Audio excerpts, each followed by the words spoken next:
Saúdamos a todos os irmãos e amigos do portal Escola Bíblica Dominical, com a paz do Senhor Jesus. Existem anjos e demônios?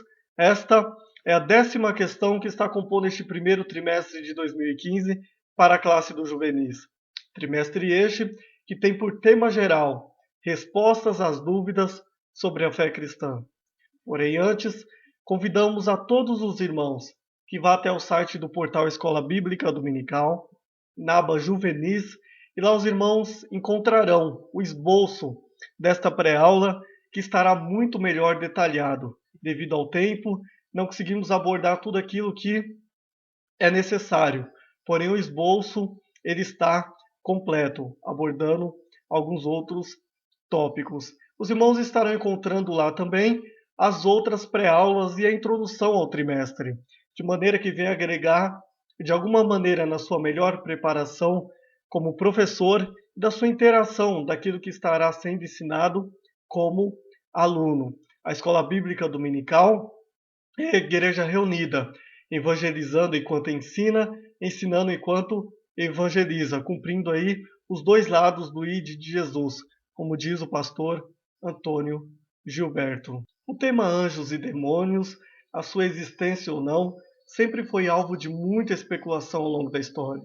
Não apenas no mundo contemporâneo, nos nossos dias, mas ao longo da história, na filosofia, a religião, sempre houve homens que questionaram ou que acreditaram na sua existência.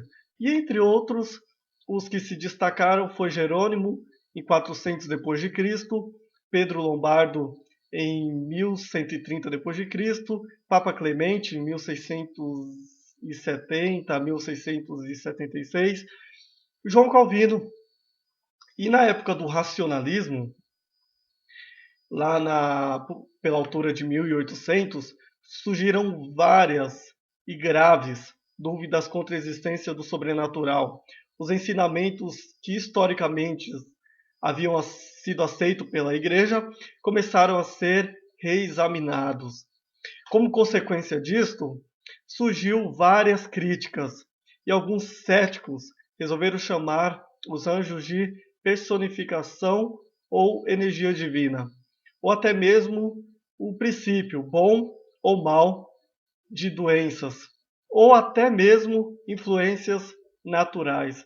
Então, várias filosofias acabaram surgindo ao longo da história, alguns pensamentos, alguns acreditavam, os outros não, na existência de anjos e de demônios. Na Bíblia Sagrada, no Novo Testamento, também é possível encontrar duas classes religiosas se discordando a respeito da existência ou não de anjos. São os fariseus e os saduceus. Os fariseus acreditavam sim na existência de anjos, que eles se comunicavam conosco à vontade de Deus. Já os saduceus, influenciados pela cultura grega, não criam em anjos e nem na vida após a morte. Quando pensamos nesses escritos populares a respeito dos anjos, o extremismo sempre se fez presente. O interesse renovado pelos anjos vem sendo acompanhado por ideias duvidosas ou antibíblicas. Existem uma única maneira de demitologizar as fantasias populares a respeito dos anjos. É voltar à realidade bíblica. Antes de nossa opinião ser formada por qualquer filosofia, precisamos voltar à Escritura, pois somente através dela faremos uma leitura correta do que está sendo comunicado pelo mundo. A ótica pela qual devemos ler o mundo é através de Cristo e pela Bíblia. Então, ao longo da história, muitas filosofias surgiram antibíblicas a respeito da existência de anjos. E só há uma maneira da gente formar nossa opinião de uma maneira mais sólida, é voltar às Escrituras, é estudar a Bíblia Sagrada e ver o que ela fala sobre o assunto. E na chamada teologia sistemática, temos uma matéria sobre isso, que é a angelologia. E a angelologia é o estudo, é a ciência que estuda os anjos na ótica da Bíblia Sagrada. Um certo teólogo conservador certa feita, disse o seguinte: até poderíamos tentar ou ser tentados a omitir ou negligenciar o estudo dos anjos. Porém, se é para sermos estudiosos fiéis da Bíblia, não teremos outra escolha senão falar a respeito deles. Então, podemos até pensar em ocultar, existe ou não, não, isso eu não vou estudar.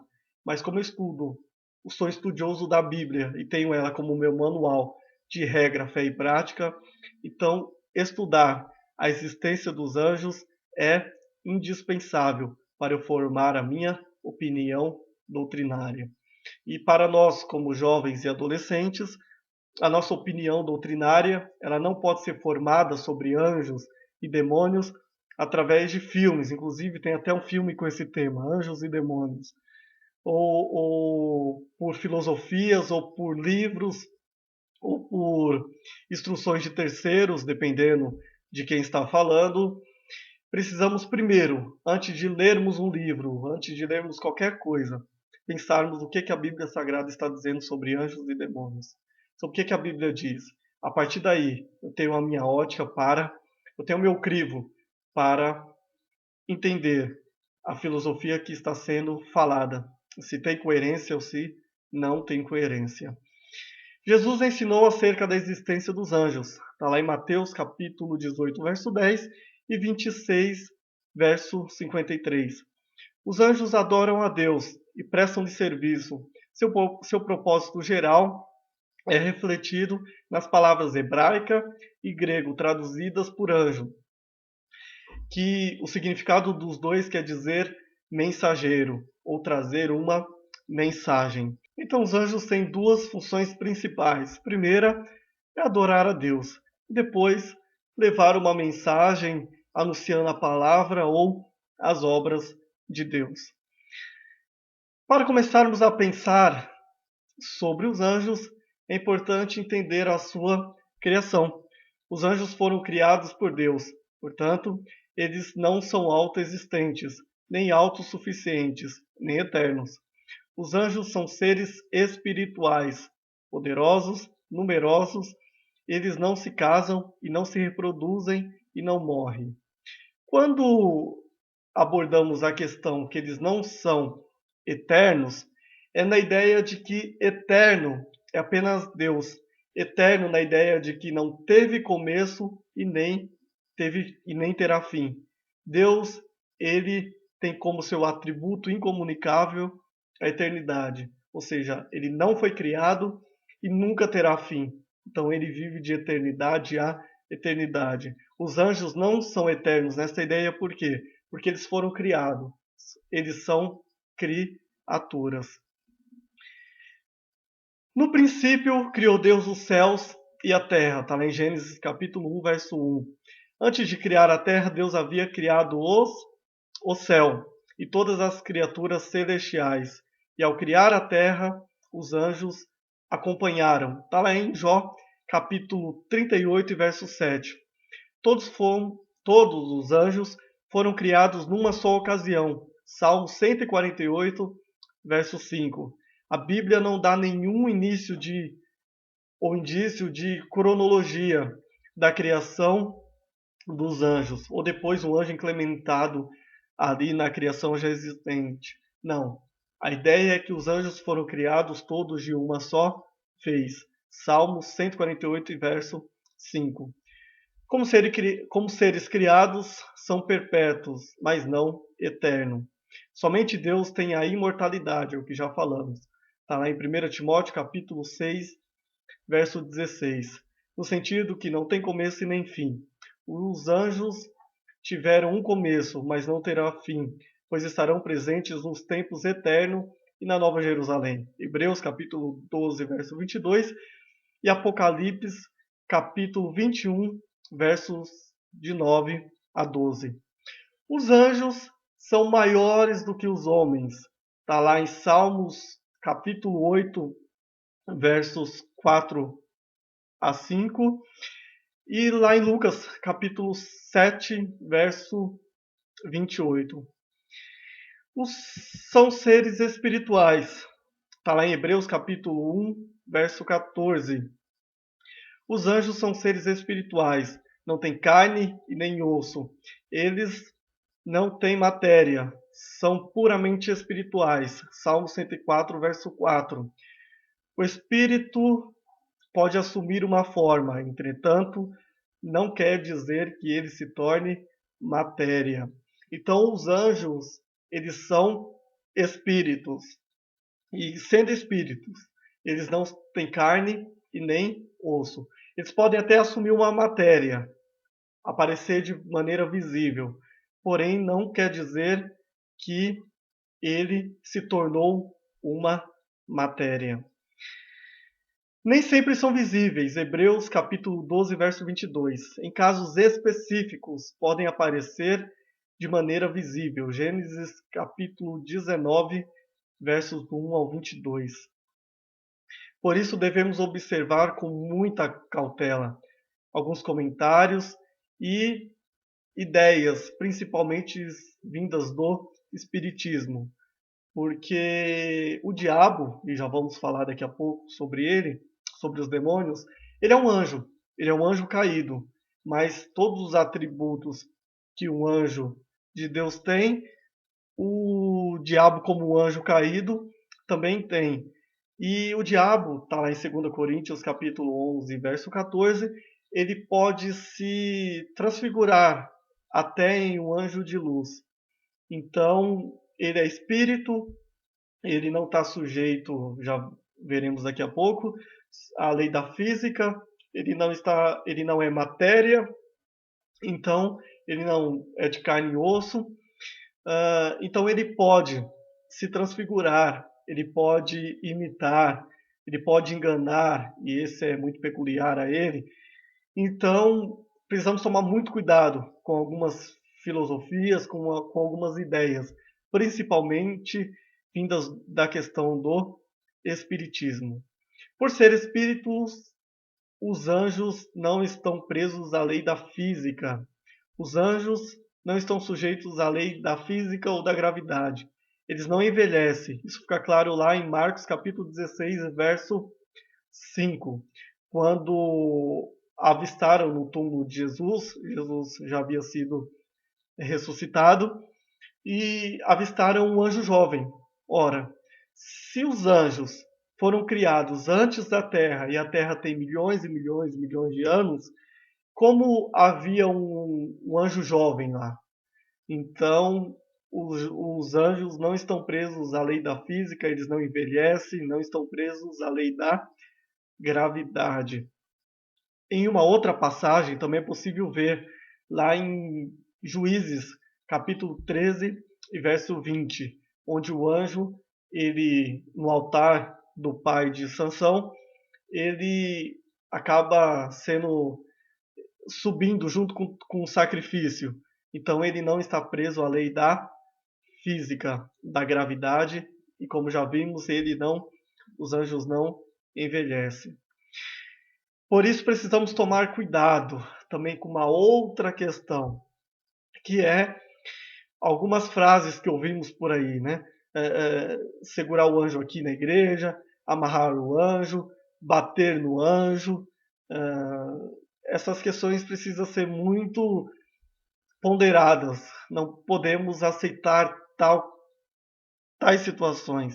Precisamos olhar pela visão das Escrituras. Uma vez que o anjo ele não está preso à matéria, não está preso à gravidade, não está preso à física, não tem como eu bater no anjo, eu amarrar o anjo, eu segurar o anjo na igreja, como dizem por aí. Os anjos não têm sexo. Está lá em Mateus capítulo 22, do 29 ao 30. Não existem anja. Eles são seres assexuados. Sendo assim, não podem se reproduzir. Se eles não podem se reproduzir, por serem assexuados e nem morrerem, pois foram feitos espíritos, a mesma quantidade de anjos que Deus criou na eternidade existem até hoje. Então, se eles não podem se reproduzir, e aqui, conforme é bom dar uma ênfase, né? Não existe anja, conforme já falamos aqui. Não existe anja. Eles são seres assexuados, ou seja, não têm sexo. Então, eles não podem se reproduzir, não podendo se reproduzir, a mesma quantidade que Deus criou na eternidade contém até hoje. E uma vez que eles não podem morrer, porque são feitos espíritos, também valida essa ideia que os anjos, a mesma quantidade criada na eternidade, existe até hoje. Os anjos têm consciência, são seres morais. Está lá em Salmos, capítulo 103, verso 20, e Isaías, capítulo 14, verso 13. Os anjos são seres morais, assim como Deus e os homens, ou seja, entendem as coisas, sabem o que é certo e o que é errado, e têm vontade própria. Esse atributo comunicável é de Deus, dos anjos e dos homens. Todos essas, tanto Deus, tanto nós, tanto os anjos, contemos o, a ideia da moralidade. Somos seres morais. Os anjos também têm entendimento. Está lá em Daniel capítulo 8, verso 16. Os anjos têm sentimento. Lucas capítulo 2, verso 10. Lucas capítulo 2, versos 13 e 14. Os anjos não devem ser adorados. Os anjos adoram, mas não devem ser adorados. São incomparáveis entre as criaturas, mas nem por isso não deixam de ser criaturas. Os anjos foram feitos maiores do que nós, conforme já vimos. Porém, eles foram feitos pela mão de Deus. Ou seja, se foram feitos pela mão de Deus, por mais que sejam sublimes, eles são criaturas. Eles não são Deus. São uma criatura que vive para adorar a Deus e para lhe prestar serviço. Então, essa ideia de culto aos anjos é uma heresia. Essa ideia de culto aos anjos, isso não existe. Diferente de quando estudamos sobre a Trindade, Pai, Filho, Espírito Santo, como um só Deus, eles sim merecem o mesmo culto, a mesma devoção, a mesma ortodoxia, o mesmo respeito. Porém, os anjos não. São criaturas feitas, mas acima de nós, mais poderosas do que nós, entre aspas, porém não devem ser adorados. Então não existe essa ideia de culto aos anjos. O ministério dos anjos para com Cristo tem algumas características destacadas na Bíblia. Prepuseram o seu nascimento, está lá em Lucas capítulo 1, versos 26 a 33, proclamou seu nascimento.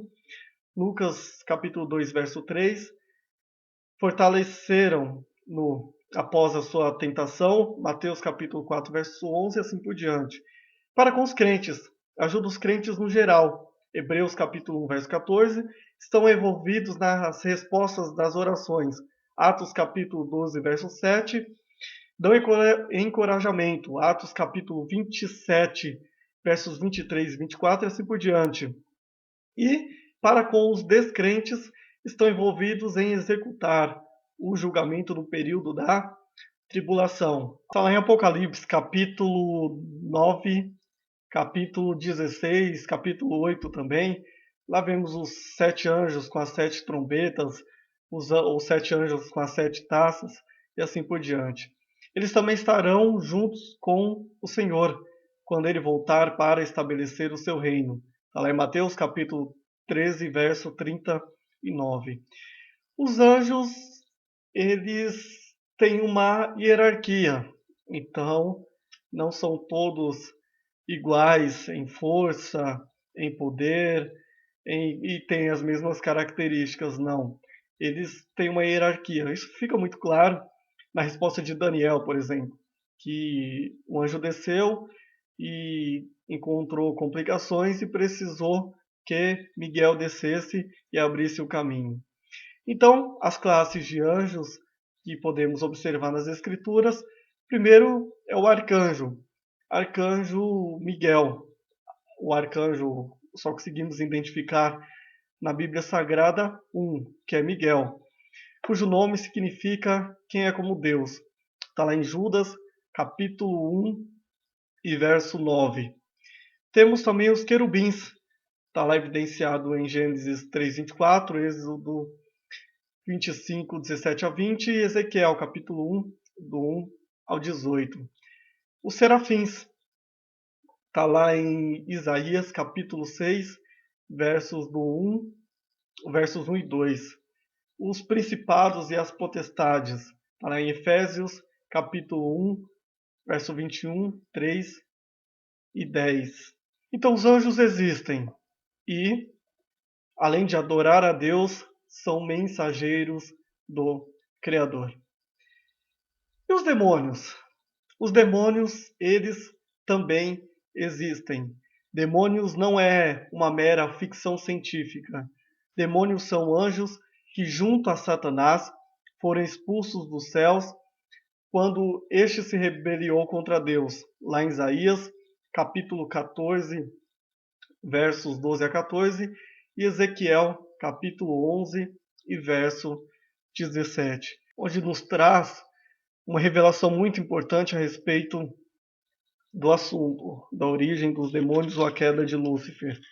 Está em Ezequiel capítulo 28, vou ler aqui primeiramente o verso 14.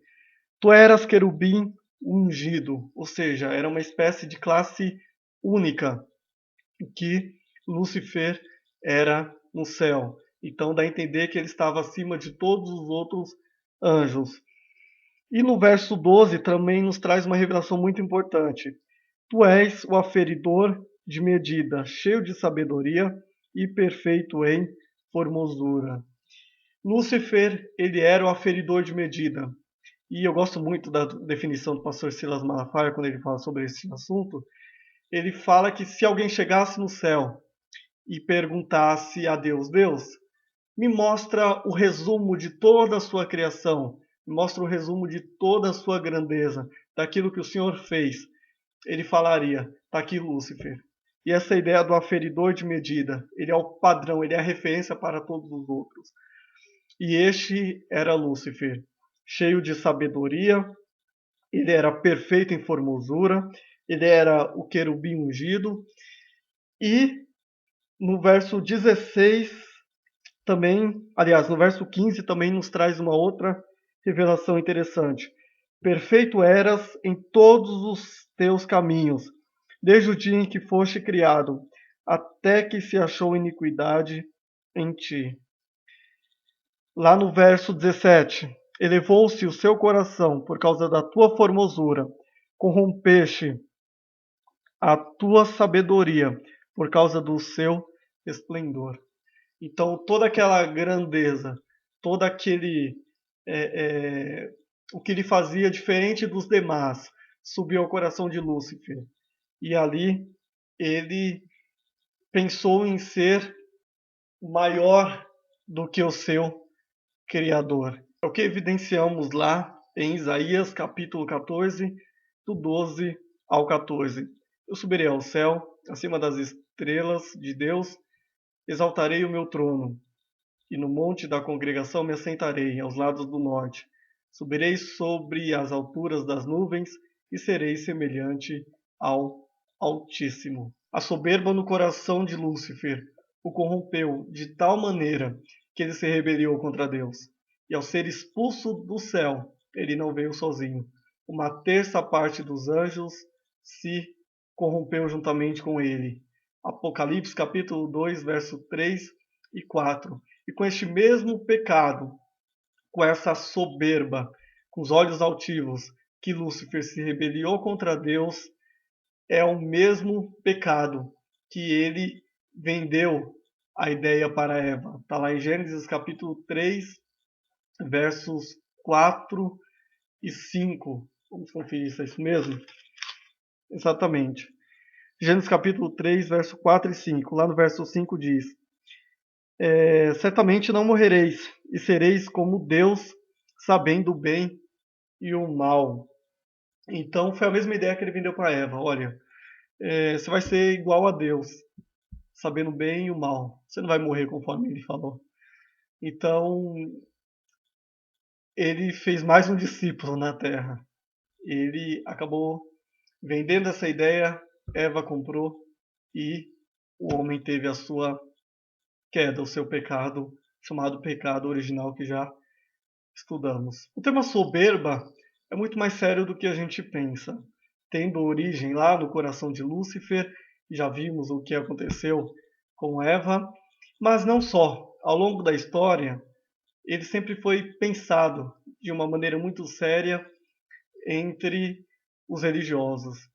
Ao pensarmos na origem dos 7 pecados capitais, que nada são do que atitudes humanas contrárias às leis divinas, que foram definidos pela Igreja Católica no final do século VI, durante o papado de Gregório Magno.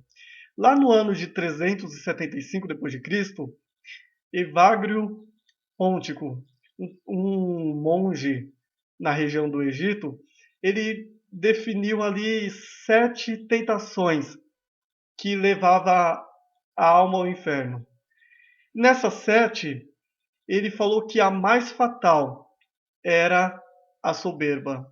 Segundo ele, a soberba corrompe tudo que toca, pois é um tumor da alma cheia de pus. Lá em 590 depois de Cristo, o Papa Gregório Magno, ou chamado Grande, ele mudou o nome de tentações para pecados, os 7 pecados capitais. Porém, ele também teve como base a soberba, falando que a soberba é o pior de todos os pecados capitais, pois contém a semente de todo o mal. A soberba é o início de todos os pecados. Então, ao longo da história, ela soberba sempre foi pensado como a origem de todos os males, como um câncer da alma cheia de pus, conforme foi falado. A soberba, então, ela acaba dando origem a todos os outros pecados. E quando vamos à Bíblia, lá em Tiago, capítulo 4, verso 6, diz assim: antes ele dá maior graça, portanto diz: Deus resiste ao soberbo, mas dá graça aos humildes. Deus ele resiste ao soberbo. Não sei se você consegue compreender a ideia de Deus resistir a alguém, ou resistir a algo. O quão sério é. Mas em Provérbios capítulo 6, versos 16 e 17 diz: essas 6 coisas o Senhor odeia, e a 7ª a sua alma abomina. Primeira, olhos altivos, ou seja, a soberba. Provérbios 16, 18. A soberba precede a ruína, e a altivez do espírito precede a queda. Em toda a Bíblia, mostra que Deus ele resiste à soberba, que Deus ele não suporta a soberba. E um dia eu li um comentário, eu achei muito interessante, que Deus, ao ver um homem soberbo, ele se lembra de Lúcifer. Ao ver a soberba crescendo no coração do ser humano, um homem soberbo, os olhos altivos, ele se lembra de Lúcifer. A soberba lembra Deus em Lúcifer. Então, é muito mais sério do que a gente pensa. Então, vigiemos para que os nossos olhos não se tornem soberbos. Mas onde vivem os demônios? Jó capítulo 1, verso 7. Então disse a Satanás: de onde vens? Satanás respondeu ao Senhor e disse: de rodear a terra e passear por ela. Então o diabo está rodando por aí. O diabo é um anjo, conforme já vimos. Ele não é onipresente, ele não é onipotente, porém, ele tem uma das organizações não governamentais melhor que existe. Ele sabe de tudo o que acontece na Terra. Satanás e seus demônios. E por ter esse tempo ocioso, ele sabe muito bem o que fazemos e o que deixamos de fazer. a ponto de nos acusar posteriormente.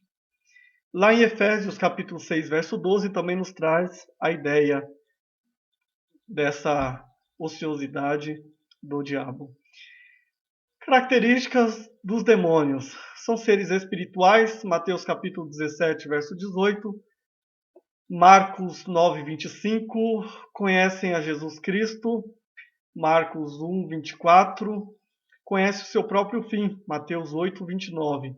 Estão por detrás do sistema de doutrinas falsas, Tiago 4, do 1 ao 3, são imorais, perversos, imundos, 1 Timóteo 4, do 1 ao 3.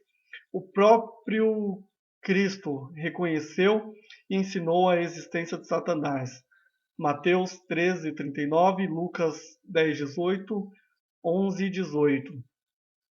Tem intelecto e pode até citar as Escrituras, Marcos 4 e 2 Coríntios capítulo 11, verso 3. E daí tem aquela famosa afirmação de um teólogo: o diabo ele cita as Escrituras quando lhe convém. A sua natureza, ele é um ser criado. Ezequiel, capítulo 28, versos 14 e 15. Portanto, tem que responder perante o seu Criador. Ele é um ser espiritual. Efésios 6, 11 ao 12. Ele era um querubim angelical, mais elevado, conforme já vimos. Ezequiel 28, 12. Ezequiel 28 e 14. Suas limitações. Ele é uma criatura e, por conseguinte, não é onipotente, nem onipresente, nem onisciente. Pode ser resistido pelos salvos. Tiago capítulo 4, verso 7. Deus lhe impõe certas limitações. Jó capítulo 1 e verso 12. Isso aqui, irmãos, é muito importante a gente compreender. O diabo ele tem as suas limitações. Conforme já vimos até agora, ele é um anjo. Ele é um anjo caído. Assim como tantos anjos que Deus tem nos céus. Então ele não se torna mais forte do que nenhum desses. Precisamos compreender isso e isso precisa ficar bem claro na nossa mente. Nós seguimos um rei vitorioso, como diz o pastor Hernando Dias Lopes, soberano Senhor de todo o universo. Deus a quem servimos, Cristo, no qual é o cabeça da igreja, que as portas do inferno não prevalecerão contra ela, é o Deus criador, o Deus que criador tem todo o poder nas suas mãos. Um Deus que é eterno, não teve princípio e nem fim, não tem quem o criou. E tudo isso é importante a gente entender, porque tem gente que tem medo mais do diabo do que teme a Deus. Então teme mais o que o diabo pode fazer do que a proteção que Deus o dá. Tem gente que presta mais resistência ou medo do diabo do que temor a Deus. Então a gente precisa deixar isso muito claro. O diabo ele é apenas uma criatura. Não brinque com ele. Não brinque com o diabo, não dê lugar ao diabo. Porém, a nossa primeira ação é sujeitar a Deus, é temer a Deus e a partir daí resistir ao diabo. Vemos muito, principalmente em filmes, aquele o bem e o mal, né? Deus e o diabo lá representados, os dois ficam brigando ali o filme inteiro e o diabo ele prevalece boa parte e no final Deus com muito sacrifício, né? O anjo bom com muito sacrifício vai lá e ganha. Isso não tem amparo nas escrituras.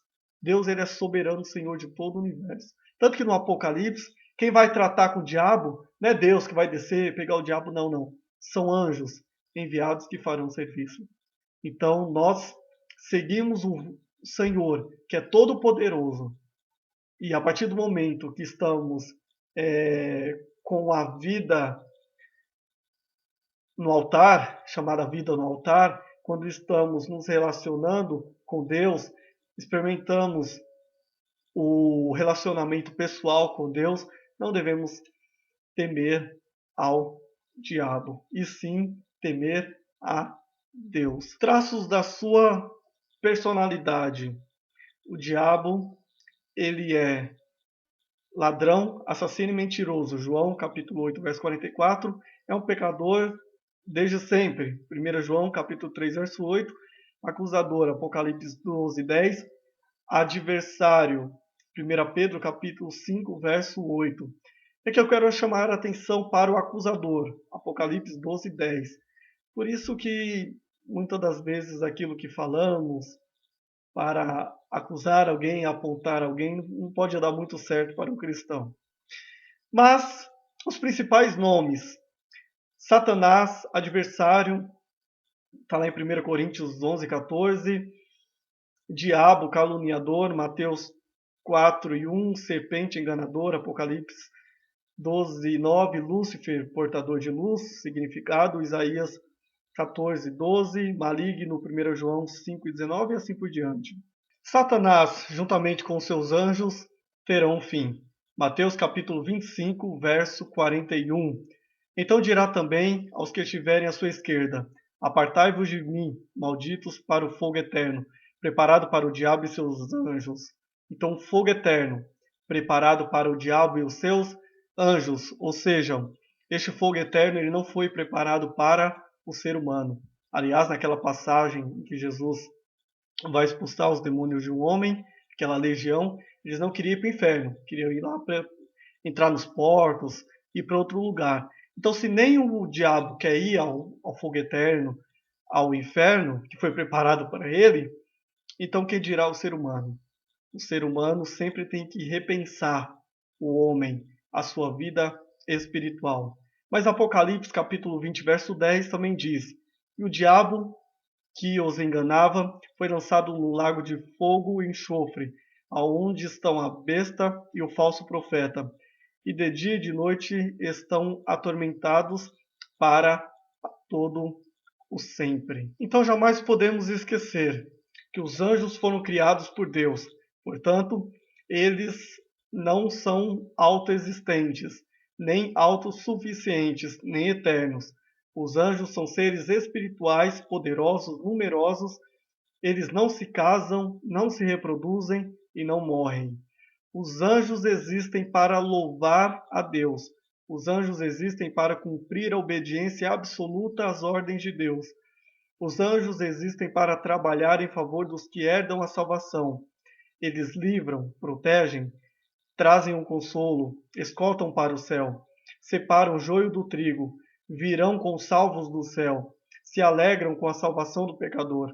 Os anjos existem para guerrear contra os demônios a nosso favor. Então, jamais podemos esquecer estes princípios, que os anjos, eles adoram a Deus, são criaturas de Deus e trabalham para Deus em nosso favor, também em favor dos salvos. Que Deus te abençoe e te dê uma aula abençoada no próximo domingo. Não deixem de ir ao portal Escola Bíblica Dominical, na aba Juvenis, e lá os irmãos estarão encontrando o esboço desta pré-aula, que estará muito melhor detalhado, inclusive alguns tópicos que não abordamos aqui.